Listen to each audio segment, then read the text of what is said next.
itu dan salawat dari kita. Nah itu fungsi Nur Muhammad itu di mana? Di hati. Kemudian benar ya itu tadi kalau berdoa dibuka dengan salawat, kalau nggak caranya kita nggak sama gitu. Jadi nggak akan dikabulkan. Kemudian ditutup dengan salawat itu yang pertama. Baik. Kemudian yang kedua, jadi Ustaz pilih cemen.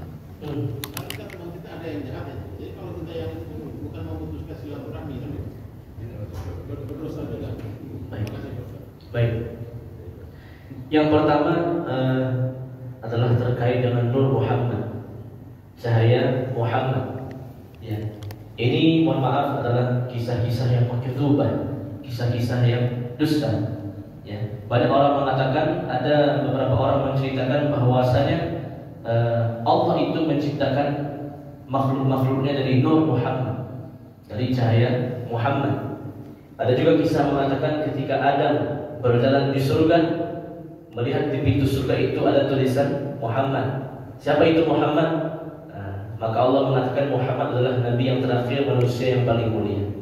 Allah alam bisawab, kisah-kisah seputar Nur Muhammad, cahaya Muhammad, bahwasanya Nur Muhammad adalah asal penciptaan manusia dan lain sebagainya, asal penciptaan makhluk hidup dan semuanya. Itu adalah kisah yang dusta. Itu tidak ada sumbernya dari Al-Quran maupun dari hadis Nabi SAW maupun dari sumber-sumber yang terpercaya. Itu disebut dengan khurafat, dongeng-dongeng, ya, cerita yang tidak benar. Ya, Allah itu idza arada amran ay yaqula lahu kun fayakun. Allah kalau ingin menciptakan sesuatu tinggal mengatakan kun, jadi, fayakun, maka dia akan terjadi. Tidak ada kaitannya dengan Nur Muhammad. Cerita seputar Nur Muhammad adalah cerita yang palsu, cerita yang dusta, yang tidak ada sumbernya yang benar dari Al-Quran, hadis maupun dari para sahabat dan sumber-sumber yang terpercaya. Yang kedua terkait berdoa. Dianjurkan kita berdoa itu mengucapkan salawat Nabi.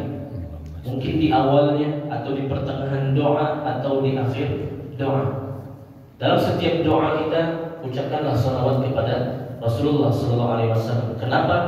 Karena salawat Nabi ini merupakan adab kita dalam berdoa, sekaligus sebab doa kita dikabulkan oleh Allah. Dalam sebuah athar dari sahabat Umar bin Khattab radhiyallahu anhu, beliau mengatakan, ad-du'a'u mu'allaqun baina as-sama'i wal ard hatta yusalla 'ala an-nabi. Doa itu tergantung antara langit dan bumi, tidak sampai kepada Allah. Sampai kapan? Hatta yusalla 'ala an-nabi, sampai orang itu bersalawat kepada Nabi. Ketika seorang berdoa bersalawat kepada Nabi, Allahumma shalli ala Muhammad wa ala ali Muhammad, maka baru doanya akan naik kepada Allah, diterima oleh Allah, didengarkan, dikabulkan oleh Allah. Dan juga Ali bin Abi Thalib radhiyallahu anhu mengatakan, ad-du'a'u mahjubun hatta yusalla ala Nabi sallallahu alaihi wasallam. Doa itu termahjub, terhalang, tak sampai kepada Allah. Hatta yusalla ala Nabi, sampai orang itu bersalawat kepada Rasulullah sallallahu alaihi wasallam. Begitupun Nabi sallallahu alaihi wasallam mengatakan, "Idza da'awta Allah fahmadillah, thumma tusalli ala Nabi sallallahu alaihi wasallam." Apabila kamu berdoa kepada Allah, pujilah Allah, kemudian bersalawatlah kepada Rasulullah sallallahu alaihi wasallam. Ya, apabila kita berdoa, entah dimulai dengan salawat atau di dalam doa kita bersalawat, atau di akhir doa kita menutup dengan salawat. Jangan sampai satu kali pun kita berdoa tanpa salawat. Dalam kita berdoa agak sekali dua kali kita bersalawat, dengan salawat itulah insyaallah menjadi sebab doa kita dikabulkan sampai kepada Allah Subhanahu wa taala. Yang ketiga terkait memilih teman yang beriman, teman yang saleh. Ini teman-teman yang qarib, teman-teman yang dekat. Tapi kalau bermuamalah dengan siapapun, bermuamalah dengan muslim, bermuamalah dengan orang fasik, bermuamalah dengan orang-orang kafir. Nabi hidup di Madinah bukan hanya dengan sahabatnya, dengan orang Yahudi, dengan orang munafik, dengan orang-orang penyembah berhala. Iya, bermuamalah dengan siapapun, berhubungan, bertetangga, berhubungan baik, berniaga, berjual beli itu dengan siapapun. Tapi orang-orang yang punya kedekatan hati dengan kita, yang punya manzilah, kedudukan dalam pergaulan kita, itu memang harus diseleksi. Pilih yang sahabat itu, yang qarib itu, yang betul-betul dekat. Teman-teman duduk, ya teman-teman yang kita curhat dengannya, yang kita berbagi rasa dengannya, itu memang harus yang beriman. Tapi bukan berarti kita menutup diri dari masyarakat, menutup diri dari manusia yang lainnya. Tidak seperti itu. Bahkan Nabi mengatakan sebaik-baik manusia adalah manusia yang mau hidup di tengah masyarakat, menanggung sifat-sifat buruk dari manusia yang lainnya. Artinya tetap bermuamalah, berhubungan dengan semua manusia. Tapi yang qarib, yang dekat, sahabat yang betul-betul dekat, pilihlah sahabat-sahabat yang beriman, yang dapat membawa kepada surga, yang menjauhkan dari neraka. Dalam sebuah hadis Rasulullah SAW mengatakan di hari kiamat ada orang-orang ahli surga yang pergi ke neraka. Kenapa? Karena di dunia mereka bersahabat, berteman dekat, tapi ada di antara sahabatnya yang tidak masuk surga. Akhirnya mereka keluar dari surga, minta izin pada Allah. Wahai Allah, kami ingin cari si fulan dan si fulan, karena si fulan ini sama-sama beribadah dengan kami. Ternyata si fulan tamannya itu berada di neraka. Mereka ahli surga minta kepada Allah, wahai Allah, mereka adalah teman-teman kami, sahabat-sahabat kami, izinkan kami mengeluarkannya dari neraka. Akhirnya dikeluarkan dia dari neraka. Itu fungsinya sahabat dekat, teman yang beriman, ya, tapi tidak menghalangi untuk bermuamalah, berbuat baik kepada sesama manusia. Ya, Allah Akbar. Silakan.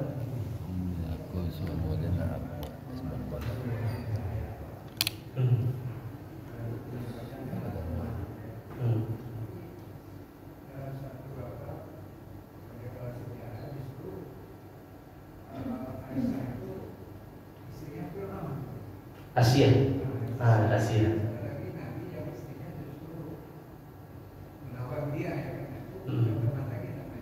Iya. Iya. Terkait dengan Asia istri Fir'aun, Asia beriman, Fir'aun kafir. Atau kebalikannya, suaminya beriman, istrinya kafir, seperti Nuh dengan istrinya, Lut dengan istrinya. Jadi penjelasan dari kata para ulama, di zaman dulu syariat sebelum umat Nabi Muhammad SAW masih memungkinkan pernikahan perkawinan orang yang berbeda akidah, orang yang berbeda agama, masih memungkinkan. Tapi kalau di zaman Islam, zaman Nabi SAW, zaman kita, ya itu syariatnya Allah nasakh, Allah ganti. Muslim yang menikah dengan muslimah, muslimah juga menikah dengan muslim. Dan yang kedua jawabannya, Allah sudah menjelaskan di antara sunnatullah, ujian yang akan ditimpa oleh manusia adalah melalui pasangannya, melalui anak-anaknya. Allah jelaskan dalam surat At-Taghabun, ya ayyuhalladzina amanu inna min azwajikum wa auladikum aduwwan lakum fahdharuh. Wahai orang-orang beriman, sungguh di antara pasangan-pasangan kalian dan anak-anak kalian akan menjadi musuh untukmu. Fahdharuhu, maka berhati-hati. Jadi ada pengecualiannya, ada sunnatullahnya. Sebagian manusia diuji dengan keluarga, diuji dengan pasangannya, diuji dengan anak-anaknya. Dia beriman, pasangannya tidak beriman, tidak mau salat, tidak mau beribadah, melakukan kesyirikan. Dia seorang yang taat kepada Allah, anaknya pelaku maksiat, pelaku dosa.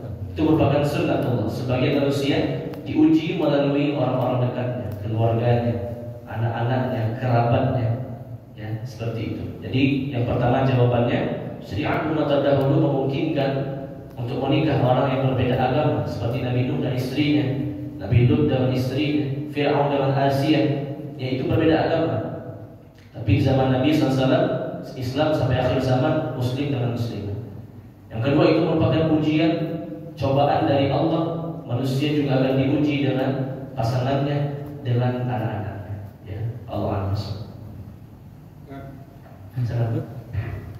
Mengenai segumpal darah. Segumpal darah. Segumpal darah itu naturalnya itu atau sindiran saja gitu. Ya, apa yang dimaksud dengan memang di hati kita itu yang dimaksud ada segumpal darah itu hati yang bisa dilihat atau tidak? Hati yang busuk. Ya, Allah A'lam bishawab. Mudghah. ya segumpal darah atau segumpal daging. Dan itu menunjukkan bahwasanya hati itu memiliki bentuk, memiliki jasad. Dan qalbu itu kalau diterjemahkan kepada bahasa Indonesia artinya jantung. Kalau hati ini, hati di liver, ya. Kalau qalbu jantung. Ya. Ada keterkaitan jantung itu dengan qalbu. Kata para ulama menjelaskan bahwasanya memang qalbu itu, jantung itu untuk memompa darah dan lain sebagainya. Tapi dalam jantung itu juga ada ruh, ya, dari Allah Subhanahu wa taala untuk menerima petunjuk, menerima hidayah dari Allah. Yang jelas dia terdapat pada qalbun, pada jantung manusia. Ya, karena qalbun artinya jantung, mudghah segumpal daging, segumpal darah. Ya, alaqah nutfah, alaqah mudghah. Ya, begitulah proses penciptaan. Dari nutfah, segumpal darah, segumpal daging. Artinya qalbu itu memiliki jasad, memiliki wujud, ada wujudnya, yaitu jantung. Tapi di mana qalbu itu letaknya yang menerima hidayah dari Allah, kembalikan ilmunya kepada Allah. Yang jelas dia adalah mudghah, memang segumpal daging yang berasal dari darah kemudian mengumpal menjadi daging. Itulah yang menjadi penentu kebaikan dan buruknya dari manusia. Ya, Allah SWT. Waalaikumsalam. Bagaimana cara kita untuk selalu bisa menjaga untuk tidak berkata yang tidak baik, untuk selalu berkata yang baik, apalagi di zaman sekarang yang penuh fitnah, apalagi medsos, begitu susah kita untuk tidak ikut-ikutan berkomentar. Ikuti, ikuti. Selalu bisa menahan diri untuk selalu berkata baik. Ya. Baik, bagaimana kiatnya agar kita bisa menahan lisan untuk tidak berbicara yang tidak benar, berbicara yang keji. Maka caranya yang pertama kata Rasulullah SAW, al-muslimu man salima al-muslimuna min lisanihi wa yadihi. Sebaik-baik muslim, sesempurna muslim adalah muslim yang bisa menjaga lisannya, yang menjaga anggota badannya untuk tidak mengganggu orang lain. Di kesempurnaan iman juga bergantung dengan kesempurnaan akhlak. Ya, iman itu bukan sekedar ibadah kepada Allah, bukan sekedar taqarrub kepada Allah, tapi iman juga berkaitan dengan hablum minan nas, berkaitan kepada manusia. Tidaklah seorang itu dikatakan muslim yang sempurna kalau dia hanya ibadah kepada Allah tapi buruk akhlaknya kepada manusia. Man salimal muslimun min lisanihi wa yadihi. Sebaik-baik muslim yang bisa menjaga lisannya, menjaga tangannya untuk tidak mengganggu orang lain, berkata yang buruk. Yang kedua adalah Rasulullah SAW mengatakan, siapa saja yang bisa menjamin dua, aku jamin surga untuknya. Yang mana dua itu Nabi menunjuk kepada mulut dan kepada kemaluan.